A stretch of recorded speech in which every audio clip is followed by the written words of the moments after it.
L'hypertension artérielle, l'HTA, dans le langage courant, la tension, c'est une maladie chronique, c'est-à-dire que c'est une maladie qui évolue et qui persiste dans le temps, qui se traite, oui, mais qui ne guérit pas. C'est une maladie qui est fréquente et qui touche dans le monde un adulte sur 3. On l'appelle ou on la qualifie de tueur silencieux, parce qu'elle est très rarement symptomatique. Et c'est pour ça qu'il est important de sensibiliser la population sur ce sujet. L'hypertension artérielle, en réalité, c'est quoi? C'est un excès de pression à l'intérieur des vaisseaux du corps. C'est-à-dire que c'est une pression à l'intérieur du corps. Cet excès de pression devient dangereux. Comme quoi, la tension, mais il a fait le excède 140 à 90 mm de mercure, 14,9 sur des mesures répétées. Cet excès de pression à l'intérieur des vaisseaux, au long cours, va les abîmer. Comment est-ce qu'il va les abîmer? Soit en les dilatant et en formant des anévrismes qui risquent de se rompre, soit en les fragilisant ou en fragilisant les petits vaisseaux qui risquent d'éclater et former des hémorragies dans les différents tissus du corps, comme le cerveau ou la rétine.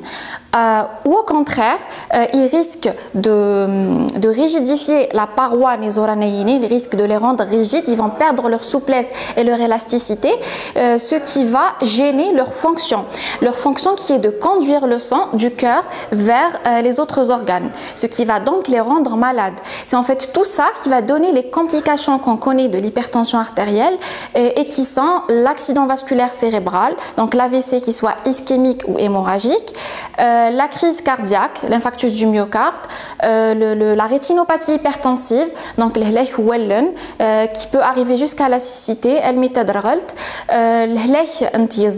l'insuffisance rénale chronique qui peut arriver jusqu'à la dialyse et j'en passe. Donc il y a plusieurs complications qu'on peut citer. Afin de prévenir l'hypertension artérielle ou du moins retarder l'apparition de l'HTA, il faut adopter un mode de vie qui est sain. Et ceci dès l'enfance. Donc il faut réduire au maximum la consommation en sel. Donc il faut lutter contre l'excès de poids et l'obésité. Il faut éviter la cigarette et l'alcool. Il faut savoir que la cigarette et l'alcool ont une relation directe avec l'élévation de la pression artérielle. Alors il faut lutter contre la sédentarité, donc essayer de bouger au maximum et dans le meilleur des cas, avoir une activité physique qui est régulière. Ce qui est recommandé, c'est de faire une activité d'intensité modérée de 150 à 300 minutes par semaine. Le deuxième point, c'est le dépistage. Donc, comme on l'a dit, l'hypertension artérielle est une maladie qui est silencieuse. Elle est rarement symptomatique. Donc, c'est très rare. Donc, c'est vrai qu'il y a des malades qui ressentent des maux de tête, donc des bourdonnements d'oreilles, des épistaxis, des funzers, des flous visuels, mais le plus souvent, elles restent asymptomatiques. Et donc, c'est pour ça qu'il faut aller dépister, rechercher cette hypertension artérielle en la mesurant afin de la détecter plus tôt, la traiter plus tôt et éviter ou diminuer le risque cardiovasculaire. Le troisième point, c'est une fois la maladie diagnostiquée. Donc, une fois le malade, c'est bon, il s'aale la tension. À ce moment-là, il faut qu'il apprenne à vivre avec son hypertension artérielle. Et pour apprendre à vivre avec son hypertension artérielle, il faut d'abord l'accepter. C'est une phase qui est très importante. Comme on a dit, dans certaines situations, et le plus souvent, elle est symptomatique. Donc, le malade ne ressent rien. Donc, il ne croit pas au fait qu'il soit malade. Et s'il refuse la maladie, il ne va pas adhérer au traitement. Une fois que la maladie est acceptée par le malade, il va falloir qu'il soit observant. L'observance, donc il doit prendre son traitement tous les jours, correctement et à l'heure. Et dans le meilleur des cas, il doit apprendre à faire son automesure.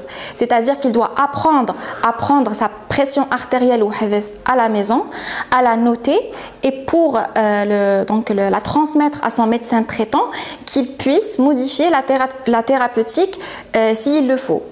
Il faut, dans la mesure du possible, que le malade évite de tomber dans l'erreur des renouvellements d'ordonnances sans consultation.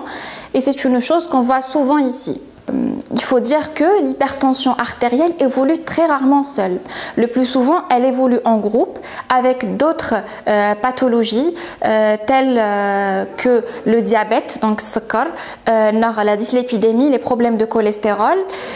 Et c'est pour ça qu'il faut dépister chez tous les malades hypertendus. La tension, il faut aller chercher aussi les autres maladies. Donc il faut chaque année à 2 ans rechercher le diabète chez eux, rechercher la dyslipidémie pour pouvoir les traiter concomitamment pour être plus efficace sur la réduction du risque cardiovasculaire.